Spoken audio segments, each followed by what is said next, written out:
తీర్పిచ్చిందే ఆ భూమి హిందువులు కాకుండా పోయిందని కోర్టు ముందే తీర్పిచ్చుంటే అసలు అక్కడ దాకా వచ్చేది కాదు. ఎన్నేళ్ళు 100 ఏళ్ళు వెయిట్ చేశారు.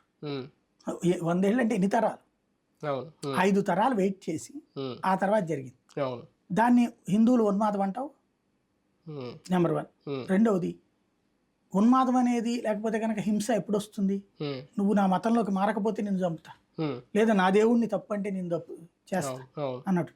ఏ హిందువు సినిమాలు ఎన్ని ఎటకారాలు వస్తున్నాయి. మన దేవుళ్ళకి పెట్టే ప్రసాదాలు పులిహార దద్దోజనాన్ని కూడా కామెడీ చేస్తారు జబర్దస్తులు.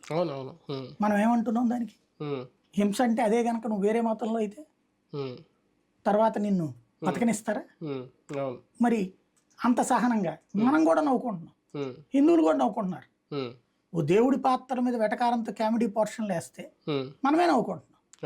అలాగే పురాణ గాథల్ని ఇష్టం వచ్చినట్టు వక్రీకరించి సినిమాలు తీస్తుంటే ఎగబడి చూస్తున్నాం, అంతే తప్పించి అందులో ఉన్న తప్పు అంటలేదు. మరి అట్లాంటి హిందువు ఎప్పుడు ఉన్మాదయ్యాడు, ఎలా ఎలా హింసాత్మకుడయ్యాడు?